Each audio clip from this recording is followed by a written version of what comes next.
Hola a todos, este es el 10º capítulo ya de Like al Match, una aventura que nos aventamos, como todos ustedes saben, en esta pandemia, y ha ido creciendo, gracias a Dios. Hemos tenido muy buen talento, hemos tenido gente de marcas, hemos tenido gente que está enfocada a temas muy selectivos, digámosles de esta forma.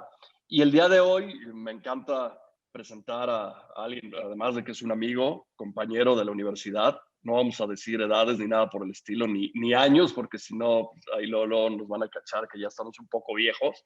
Pero mira, estamos en la tecnología, que esto es buenísimo, ¿no? Y además de ser un amigo, pues es alguien que le ha gustado todo este tema de la parte de ser emprendedor, hablando de temas de cine, hablando de temas de gaming, etcétera.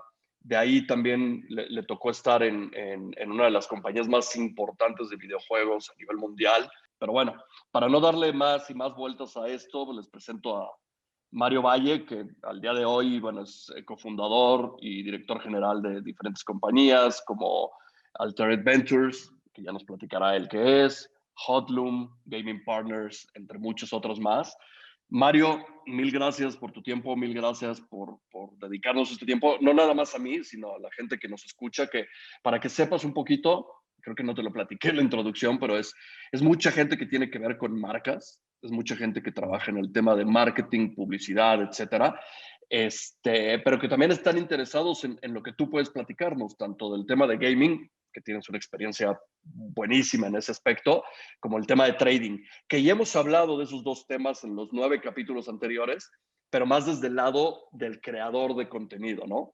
De la gente que está creando contenido o que está jugando videojuegos, que además, ¿cómo ha explotado? Ya nos platicarás tú también, con todo este tema de la pandemia, ¿no? O sea, yo, Durísimo. pre-pandemia, la verdad es que, pues sí, están los videojuegos de toda la vida, ¿no? Que todos hemos jugado los juegos de Nintendo, o los FIFAs, o los Madden, etcétera, etcétera. Pero también cómo ha cambiado con todo esto de los Fortnites ahora, los Roblox, etcétera, etcétera. Y muchísimo por el tiempo que pasamos todos frente a una computadora, como el día de hoy, ¿no? Que yo lo que les digo y lo sigo prometiendo es que pasando esta pandemia a mí me va a encantar hacer esto y voy a invitar a todos los que ya habíamos hecho antes, así es que Mario, te pongo la invitación ahora para que lo hagamos en un lugar, para tomarnos un vino, una cerveza y Buenísimo. podernos saludar y darnos un abrazo, porque creo que es bien importante eso, pero bueno, hoy aprovechando la tecnología y aprovechando esta pandemia, que es de lo poco bueno que nos ha dejado, que estoy yo sentado aquí en Ciudad de México y estás sentado tú en San Francisco y podemos hacer esto, ¿no? Mil gracias, Mario, y te dejo Al que te presentes contrario. un poquito también y nos platiques quién es Mario Valle, ¿no? Claro que sí, mi querido Pere, como te decíamos en la universidad, mi querido Pere, mil gracias por invitarme, Adrián. La verdad es que muy contento de verte, de platicar contigo, tanto offline como ahora con toda la audiencia. Un saludo a todos y todas.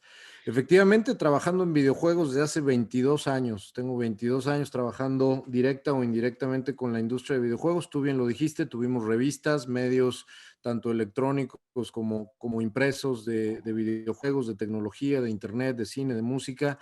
Luego de eso hicimos un evento que seguramente si tienes que ver con marcas y me estás viendo, a lo mejor te acordarás y también ya eres como nosotros, población de riesgo.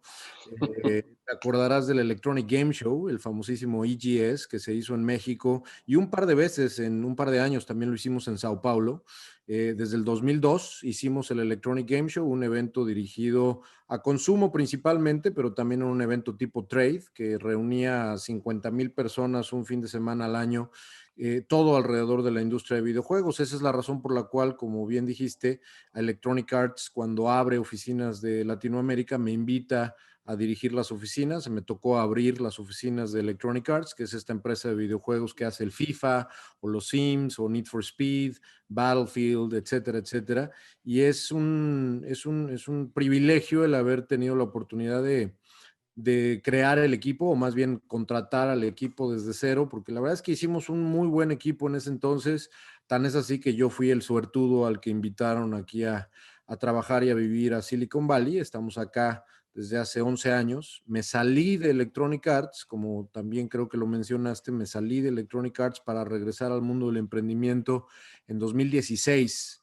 la oportunidad que yo vi que había en el mundo y en la industria, en distintos sectores a nivel videojuegos, en desarrolladores de videojuegos independientes, en creadores de contenido a nivel video alrededor de videojuegos, que es tu negocio, en esports, que es otra de las cosas en las cuales estamos invirtiendo durísimo, y en lo que yo considero que va a ser la siguiente gran plataforma de cómputo y de interacción con computadoras y por ende la siguiente gran plataforma de emprendimiento y de inversión, que es realidad virtual y realidad aumentada. Entonces me salí en 2016 de Electronic Arts para montar este fondo, ¿no? Este fondo que se llama Altered Ventures y que es, digamos, como en paralelo a otras iniciativas que tienen muchos años en las cuales estoy participando. Mencionaste Gaming Partners, que es esta empresa que fundó el Electronic Game Show y que ahora es varias empresas que hacemos y que trabajamos justamente con muchas marcas para ayudarles a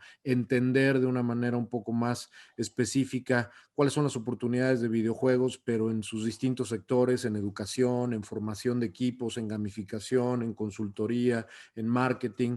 Nos tocó, por ejemplo, ayudarle a Cinemex a desarrollar el concepto de arena, que estoy seguro que tú conoces, ¿no? Estos gaming centers que por ahora siguen un poco abandonados por razones obvias, pero la verdad es que bien contento, como bien lo dijiste, con ganas de seguir emprendiendo y también invirtiendo, porque la verdad es que ahora ya estoy dentro de los dos mundos, ¿no? En la parte emprendedora, pero también ayudándole a emprendedores con el sombrero un poco de inversionista. Tenemos este fondo que lo que hace es invertir en estos tres sectores de videojuegos que te digo, pero también, y eso también lo mencionaste, en mercados públicos. Yo tengo 10 años como inversionista bursátil, 6 años como day trader antes de que estuviera de moda, ¿no? Yo ya era trader antes de que estuviera un poquito de moda. Y la verdad es que me fue muy, muy bien. Fue una de las razones que me permitieron, digamos, salirme de Electronic Arts a los 40 años, ¿no? Me salí de Electronic Arts hace 4 años, tengo 44 ya dije la edad, perdón por el spoiler. Pero bueno, la verdad es que como trader y como inversionista bursátil también vi una gran oportunidad en términos de la gran democratización que ahora ya estamos viviendo, ¿no? Y entonces esa es la razón por la cual también fundé otra de las empresas que tenemos, que se llama Investor Camp, que como sabes es una iniciativa de educación bursátil que lanzamos en 2018 con miras o con el objetivo a que cada vez más personas que no tienen idea de cómo funciona el mercado bursátil, entiendan el mercado bursátil y no necesariamente se conviertan en traders, porque la intención no es no tenemos una escuelita de trading, no formamos traders, lo que formamos son inversionistas bursátiles que estén preocupados y ocupados por fortalecer su patrimonio de largo plazo, por administrar a lo mejor ellos mismos un fondo de retiro adicional a otras alternativas que puedan tener, pero utilizando este instrumento maravilloso que está allá afuera y que tiene siglos beneficiando a una parte pequeña en proporción de la población mundial y que se llama el mercado bursátil, que fue literalmente creado en los años 1600, ¿no? Entonces, estoy convencido que muy parecido a lo que sucedió con Internet, los mercados bursátiles van a empezar y eso es una de las razones por las cuales vimos lo que platicábamos antes de comenzar a grabar, lo de Reddit y lo de GameStop, etcétera, porque estamos comenzando a ver un proceso de democratización y de acceso que por un lado se va a llevar de corbata a la gente que entre como el borras, ¿no? Como medio a lo tonto y creyendo que el mercado bursátil es un lugar para volverse millonario, pero también es cierto que le puede dar una oportunidad bien interesante a personas que realmente hagan la tarea y que hagan la chamba. Entonces, eso es lo que estamos haciendo con Investor Camp. Entonces, la verdad es que sí, pues ocupado con proyectos que me gustan, con temas que me apasionan. Los videojuegos, evidentemente, pues son la chamba de tiempo completo y creciendo el fondo. Muy contento. Qué bueno, qué bueno. Pues antes que nada, pues felicidades, Mario. La verdad es que a mí me ha tocado ir siguiendo ahí tu carrera desde estos años Igualmente. de Sputnik y de todas esas ondas, desde el Preguntaste hace un papel, ratito, ¿no? por cierto, mencionabas que en qué año fue. Sputnik lo fundamos, la revista Sputnik y la revista Atomics la fundamos en 1998. Wow, mira. en nuestras épocas, ¿no? Cuando estábamos todavía Yo todavía éramos estaba alumnos todavía de, estábamos en la carrera, sí, sí. éramos alumnos de comunicación en la Universidad Iberoamericana y era eso, ¿no? O sea, qué chistoso porque a mí me encanta hacer todas estas analogías. O sea, era el papel en ese momento hablando de videojuegos y ahora los videojuegos, ahora, mira yo la verdad es que no soy tan fan. Tengo mi consola porque sí, Claro. y más ahora que en esta pandemia me dio algunos tiempos de sacarme cosas de la cabeza y no estar pensando nada más si me iba a contagiar o no. Entonces le Sí. pegaba. Yo la verdad es que nada más juego videojuegos que tengan que ver con deportes. Entonces tengo ahí mi FIFA, mi Fórmula 1, mi Madden, etcétera. Ok. Pero es muy chistoso porque ahora yo con amigos, primos, así en los chats de mis primos que hablaban del PlayStation 5, yo no tengo idea de nada de eso. Me decían, no, es que está más barato o más caro porque si le metes el CD o no, tal. Y ahora ya es descarga. Yo les digo, oye, yo tengo desde el PlayStation 4 y yo ya no compro videojuegos físicos. Claro, ya en realidad esa es una de las revoluciones más dramáticas porque la democratización comenzó como un proceso de democratización también en videojuegos a nivel consumo, porque entonces las personas, como bien dices, ya no necesitan comprar discos, sino que conectados a Internet, pues bajan un juego y listo. Más del 80% de las ventas a nivel mundial de videojuegos, estamos hablando de una industria de 180.000 millones de dólares, Pere, que se calcula Wow, que para el 2024 llegue a 200.000 millones de dólares y para el 2025, nomás un año después, en una de esas le agreguen otros 50, 60.000 millones de dólares. Es impresionante a qué grado está creciendo la industria justamente por esta digitalización, lo cual también está, hablando de creadores, también revolucionando la parte de cuánto cuesta y cuál es el proceso y la curva de aprendizaje y los procesos tanto a nivel construcción de equipos como gente que lo distribuye. Para hacer un videojuego, pues ya hoy ya no se necesitan tantos recursos como se necesitaban hace 5 años, nada más. Entonces, están totalmente. sucediendo cosas bien interesantes en la industria en todos los niveles. Y es eso, ¿no? Finalmente, y está muy chistoso porque lo que tú haces tiene que ver muchísimo con todo esto que hablas, ¿no? Los creadores de contenido han cambiado totalmente. Hoy es muy chistoso que los grandes gamers, hablando de eSports, que Sí, podemos sí, irnos un poquito hacia ese tema, los grandes gamers a nivel mundial son tipos que, además, es muy chistoso.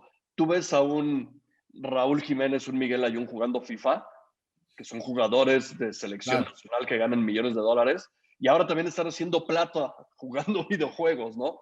O juegan los deportes, el clásico, el FIFA, etcétera, porque además les gusta verse ahí y es un tema de ego, que Claro. los deportistas profesionales lo tienen muy grande todos, y es buenísimo poderte ver ahí. Tanto sí que yo juego FIFA y tengo mi avatar y juega con mi número y con mi nombre atrás, etcétera, ¿no? Y estoy jugando con Cristiano Ronaldo a la par, ¿no? Está Pero buenísimo eso, sí. todo eso es muy chistoso porque aquí ahora tú lo ves, yo lo veo ahora desde mi lado, que estamos con el teléfono celular todo el tiempo, viendo lo que está pasando en TikTok, lo que está pasando en Twitch, lo que está pasando en YouTube, etcétera. Y ahora ves al Chicharito, que es un gran gamer y que siguen millones de personas y millones de personas están viendo cómo juega. Nos pasa también con los músicos, que también tiene que ver mucho con nuestro negocio, en donde tienes, se juntan 7, 8 músicos en toda Latinoamérica y se ponen a jugar, creo que se llama Game of Wars o algo por el estilo, que se la pasan jugando con juegos de guerra, etcétera. Y ahora ha cambiado eso. Antes el gamer era una persona muy peculiar, ¿no? Que tenía como un ADN, y es más, hasta físicamente lo Y veías en la tenía calle y como decías, un este es gamer, arquetipo, ¿no? ¿no? Había un arquetipo, lo que ha sucedido en los últimos años, y bueno, ni siquiera en los últimos, la verdad es que la masificación de los videojuegos, a lo mejor te van a sorprender estas cifras, pero desde el 2003 los videojuegos venden más y generan más dinero a nivel mundial que la música y el cine, ¿no? En Wow. 2007, pero desde el 2003. En el 2007 fue el primer año, ¿no? A finales del 2007 fue el primer año en el que los videojuegos vendieron más y generaron más dinero a nivel mundial que la industria del cine y la música juntas. Ese fue el Wow. primer año. 2016 o 2017 fue el primer año en donde los videojuegos generaron más dinero a nivel mundial que la industria del cine y la música juntas 2 veces.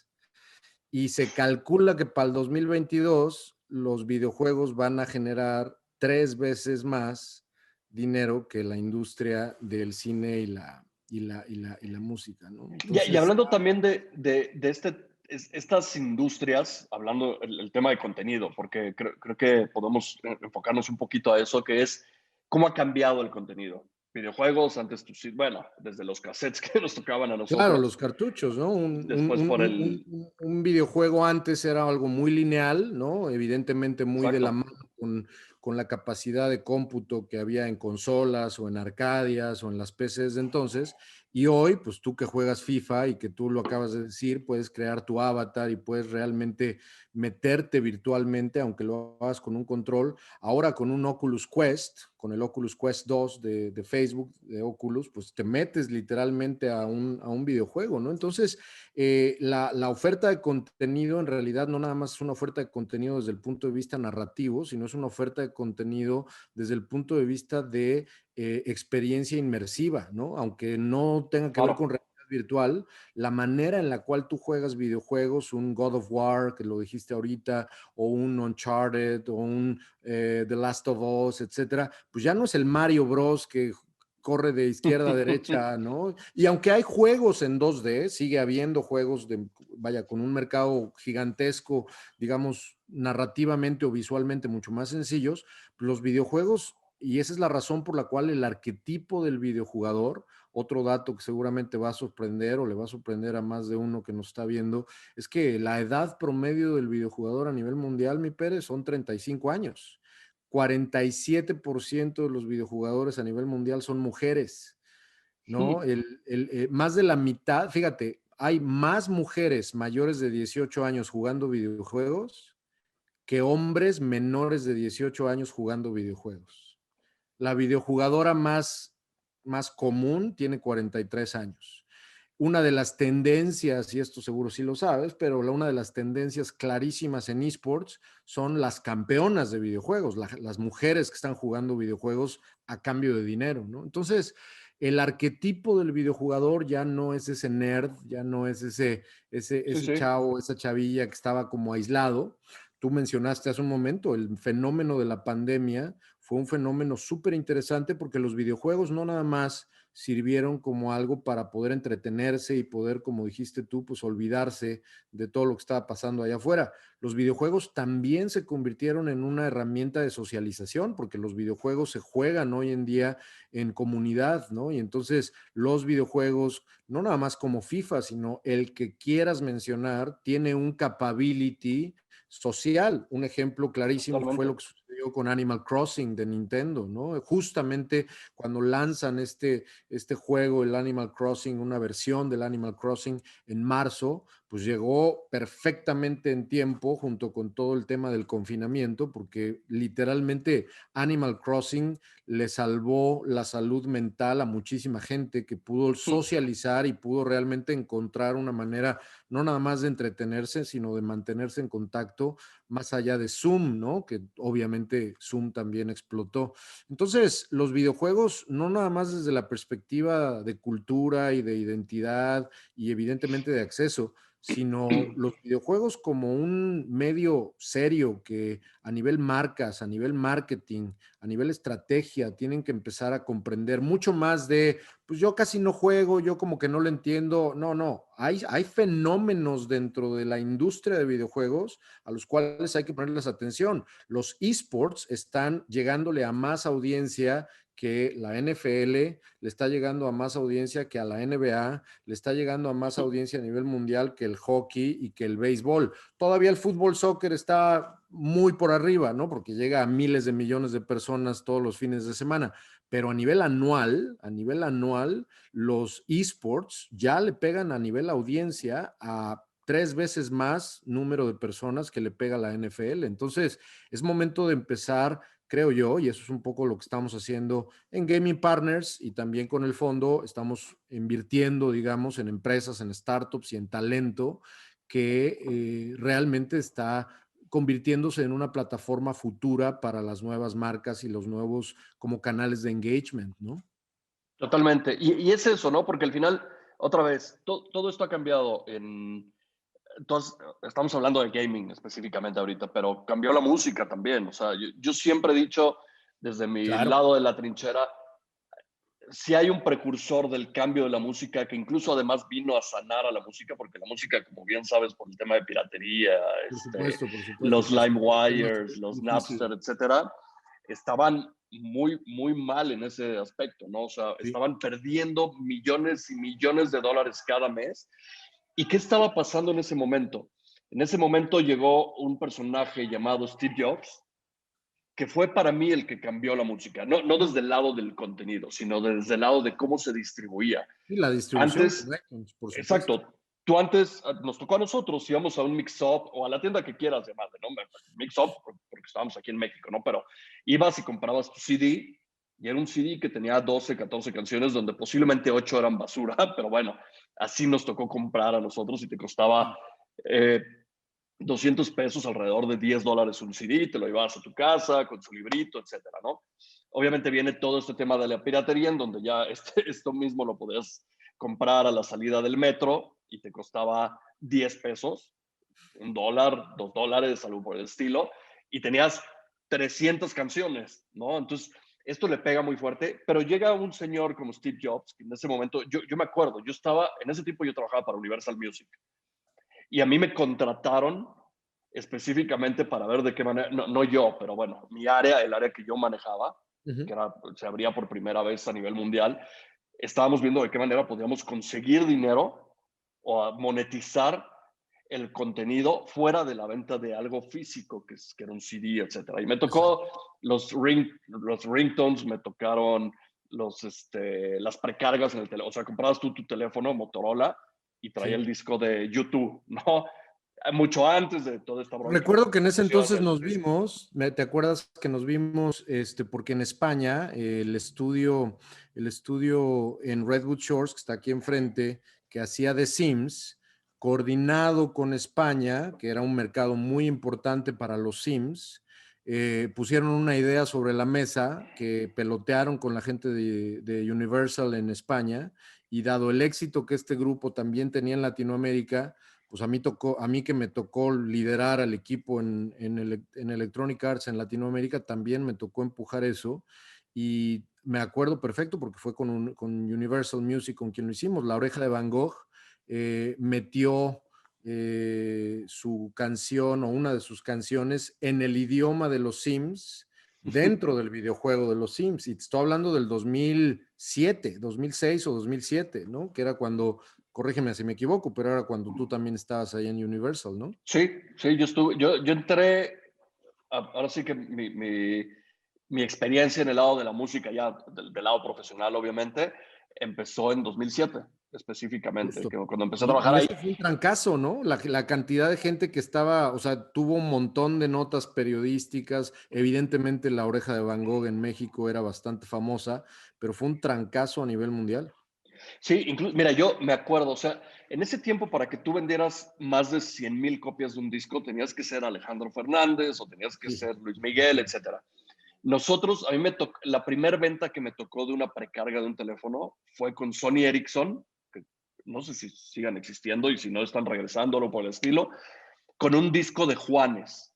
Vendimos 700,000 copias, o sea, fue una locura, ¿no? Estamos hablando de Juanes. Y después ya me tocó hacer precargas, nunca se me va a olvidar, con Enrique Iglesias, hicimos precargas con Metallica, con YouTube, cuando traían el tour de la garra, el 360, etcétera, ¿no? Fue mucho antes de esta bronca de cuando Apple precargó en todos sus teléfonos el disco de YouTube. Bueno, a mí me tocó hacerlo antes, no, nada más que no se dieron cuenta porque no fue No algo sé, mundial, no, ¿no? no lo vieron como peligro territorial. Muy bien. Exactamente, pero bueno, era eso. Y llegó este señor regresando, Steve Jobs, y dijo, yo voy a vender música en un sitio, bueno, en un portal, en una aplicación, como sea, no me Una acuerdo si en ese tiempo plataforma, nada ¿no? más Claro. una plataforma, y las voy a vender canción por canción.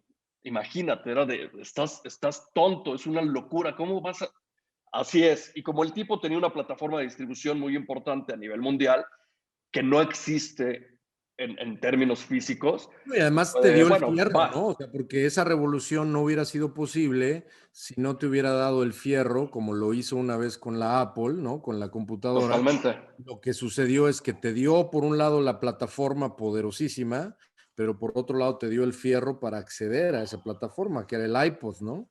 Exacto. Y te voy a decir, en un principio era obviamente el iPod. iPhone, la verdad es que en esos tiempos ni pintaba tanto, pero No, fue es que el esta iPod llegó plataforma. después, el iPhone llegó después.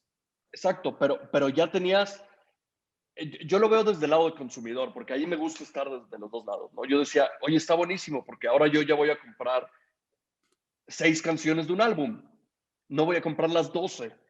O posiblemente también del lado de música y también del lado de consumidor, esto cambió totalmente porque los artistas se dedicaron a hacer contenido de mejor calidad.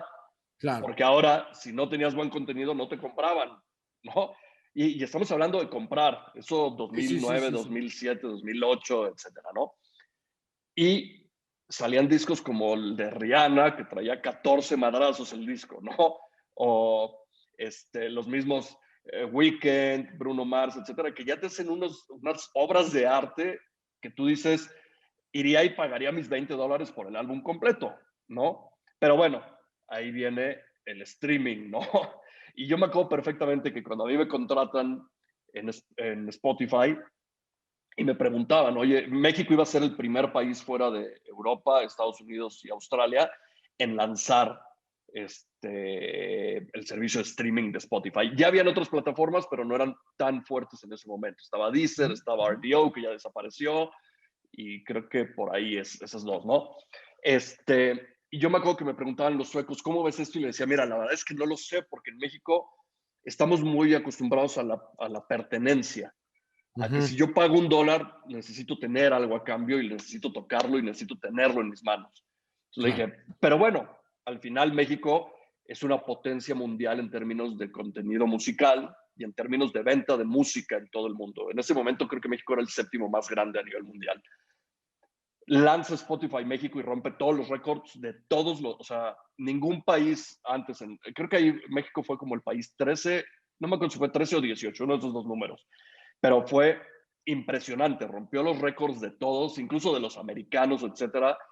Y es por eso, porque en México estamos acostumbrados a consumir música y a pesar de la piratería, la gente a la que iba este producto, estamos acostumbrados a pagar por la música, porque la piratería va a un sector muy específico, ¿no? Claro, claro. Entonces, cambia todo eso y después vienen los Netflix y ahora es muy chistoso. Yo prendo mi televisión y digo, puta, me doy cuenta de todas las aplicaciones que estoy pagando, que si es Disney Plus, que si es HBO, que si es Fox, que si es Netflix, Amazon Ujú. Prime Video, etcétera. Y al final estamos viviendo en una historia que además se ha acelerado muchísimo. Por este 2020 ayudó a Totalmente. acelerar mucho todo esto, Así es. a crecer el negocio. Y te digo esto porque hoy, no me acuerdo si fue el miércoles o jueves de la semana pasada, me llegó un mail de Apple diciéndome, ya me habían regalado un año de Apple TV, creo que se llama, o TV Plus, que es el sistema Y de ahora competencia de te Netflix. regalaron un año de Apple Arcade. Primero, a mí me habían regalado uno porque compré un iPhone y me dijeron, te regalo un año, pruébalo. Y la verdad es que me gustó mucho y me llegó un mail diciendo, tienes 6 meses más, pero hay una oferta más. Y me decían, paga tu paquete completo que viene Apple Arcade, viene Apple TV, Apple Music y Apple incluso Cloud, ¿no? O sea, que muchos de esos yo ya los pago aparte, yo ya pago Ujú, Music, ujú, yo ya ujú, ujú. pago Arcade no, porque no estaba en México, es algo nuevo, Claro. pero al final dices, oye, voy a pagar, creo que eran 299 pesos al mes, alrededor de $15, y No voy a está mal, tener ¿no? todo. La verdad es que regreso otra vez 2013, cuando yo estaba empezando mi aventura con Spotify, y nunca hubiera pensado que esto iba a pasar de esta manera, ¿no? Es que se volvieron commodities todas estas cosas. Posiblemente ya diría yo, puta, pago alguna suscripción, la cancelaría 1000 veces antes, y no recuerdo cuál ahorita, pero prefiero antes pagar Spotify o pagar Netflix que pagar cualquier otra cosa. Claro, ¿no? claro. Y yo creo que ahí la verdadera revolución está, o sea, el verdadero commodity no es el contenido, el verdadero commodity es el canal de distribución.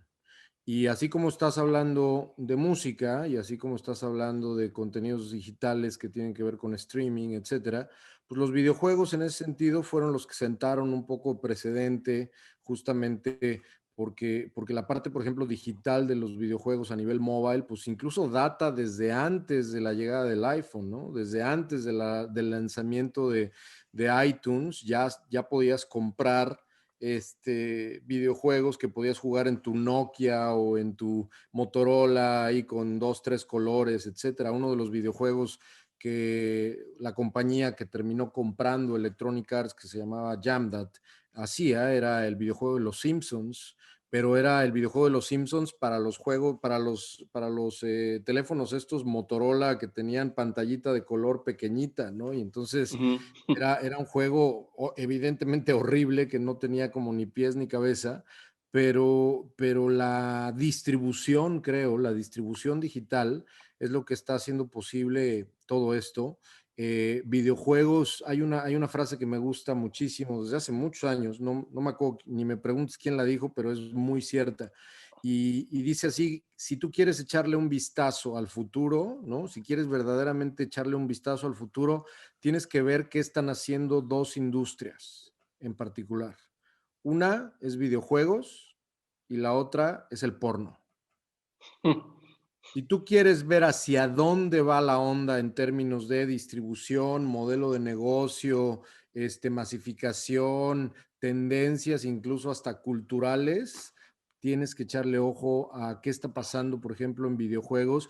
Y creo que si empezamos a desmenuzar un poco las razones de esta frase o qué hay detrás de esta frase, quitando la parte del porno, que ni sé qué es eso, la verdad es que no entendí la frase, me parece bien interesante ver cómo en la parte de videojuegos es totalmente real, ¿no? Los videojuegos hoy están compitiéndole a Hollywood como un aparato que crea identidad colectiva. Los videojuegos hoy en día están creando, y no te estoy diciendo que tienen que ser videojuegos de superproducción como The Last of Us o como Sekiro o como Ghost of Tsushima, etcétera, que sí, ¿no? Un Grand Theft Auto, por supuesto, un Red Dead Redemption, un Spider-Man. Vaya, estas son superproducciones que definitivamente sí tienen una incidencia cultural tipo Hollywood. Pero te estoy hablando de, en realidad, juegos como Fortnite, que son gratis y que están haciendo el shaping, ¿no? Están dándole forma colectiva a una generación entera, ¿no? Hoy la generación Z y los millennials más jóvenes no serían lo que son si no fueran la generación Fortnite, ¿no? Si no fueran la generación de los juegos que por un lado son gratis, pero por otro lado tienen in-app purchases, ¿no? Y por otro lado a lo mejor no tienen ni Claro, siquiera in-app purchases, pero en realidad se convierten, digamos, en un statement que puede ser incluso social, que puede ser utilizado para temas de statement social, pero también hasta políticos, ¿no? A mí esa es la parte que totalmente. me entusiasma muchísimo de lo que está sucediendo en la industria, porque además, ahí viene la parte interesante, quienes están generando estos contenidos no son necesariamente las grandes empresas de videojuegos. Quienes están simbrando a la industria, y en esto estoy seguro que hay un símil o una analogía en la parte de música, son los desarrolladores independientes. Los desarrolladores independientes de videojuegos son los que están revolucionando a la industria, no desde el punto de vista de cuánto dinero genera necesariamente, pero son las propuestas independientes, las propuestas que se salen de la norma, las propuestas que se salen de un modelo de negocio preestablecido, que hacen además desarrolladores independientes, Pere, de Vietnam, de Brasil, de Ucrania, de Polonia, de Nigeria, o sea, desarrolladores independientes que están esparcidos por el mundo. Es por eso que nuestro fondo está dándole exposure a nuestros inversionistas a nivel internacional, pero muy marcado en mercados emergentes, que es otra de las especialidades, digamos, a las que me dediqué en Electronic Arts, porque me tocó ser director de desarrollo de negocios para mercados emergentes durante 4 años. Y todo lo que leemos en las noticias financieras de que los mercados emergentes, olvídate de China, olvídate de Rusia, hablemos de mercados emergentes como el sudeste asiático, Latinoamérica, evidentemente México y Brasil, digamos como las puntas de lanza de América Latina, pero hablemos de Indonesia, de Vietnam, de Filipinas, de Tailandia, de Malasia, de Ucrania, de Croacia, de Turquía, etcétera, etcétera, etcétera. Todos estos lugares tienen una cantidad de talento creador de videojuegos independiente que está a punto de revolucionar a la industria otra vez, porque está normalmente con los videojuegos estamos viviendo revolución tras revolución tras revolución, Claro.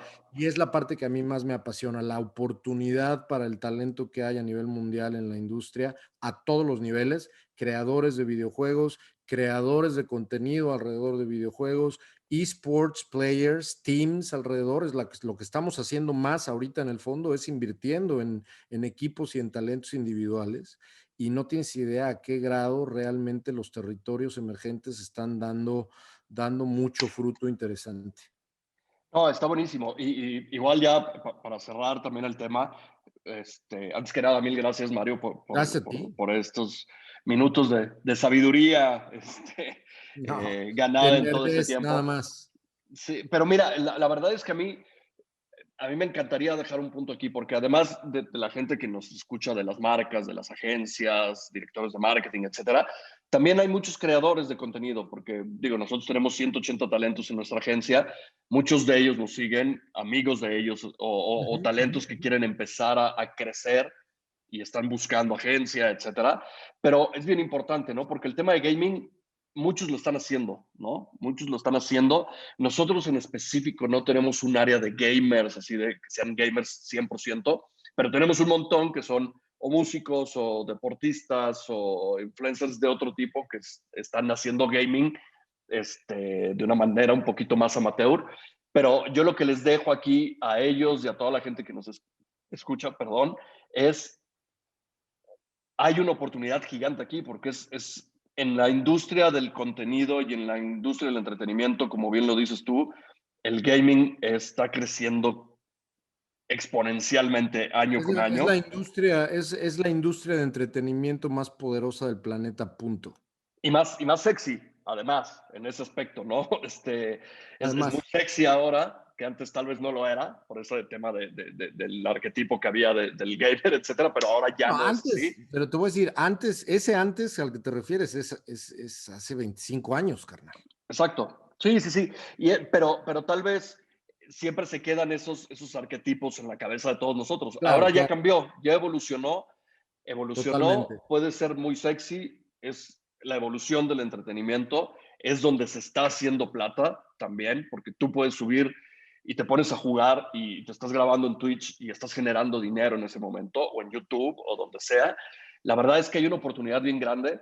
Yo lo que siempre les digo es, digo, qué bueno que pudimos hablar contigo y nos puedes compartir un poco de cómo va esta industria y cómo pueden crecer, etcétera. Pero a la gente que nos escucha, métase a investigar más, etcétera, porque creo que hay una oportunidad bien grande en gaming. Es más, yo me la quedo desde el lado de mi agencia de cómo podemos exponenciar esto con el tema de talento y con el tema de creadores de contenido. No tanto, nosotros no tenemos creadores de software, etcétera, No, no, videojuegos, no, no, me pero queda están claro los creadores de ese contenido perfil, en ese por aspecto, supuesto. ¿no? Muy bien, Pero muy bien. está esa oportunidad ahí. Igual, si quieren seguir a Mario en sus redes, igual las vamos a tener anunciadas cuando subamos el capítulo, etcétera. Muchas Sé que gracias. es un tuitero de la vieja escuela, que tiene muchos Tuitero de seguidores la vieja ahí. escuela, tuitero muy majadero, ¿no? Entonces quedan advertidos y advertidas, pero tuitero, por lo menos no se aburren, yo creo. Exacto. No, mira, yo te sigo y tengo mucho que leer ahí contigo a cada Muy bien, rato. mi Pere. Y bueno, de nuevo, mil gracias, Mario. Te mando un abrazo gigante hasta Igualmente, California. Esperemos pronto estarnos tomando un whisky como lo hacíamos en CES, en Las Vegas. Cuando año con año. coincidíamos ahí en el área o en el Cosmo, mi querido Pere. Muy bien, te Así mando un es. abrazo muy grande, un saludo para todo el mundo que nos está viendo y muchas gracias por el tiempo. Gracias. Gracias a todos y pronto nos vemos en el capítulo número 11. Saben, nos pueden escuchar y nos pueden ver a través de YouTube y todas las plataformas de podcasting en audio. Mil gracias a todos y nos vemos muy pronto.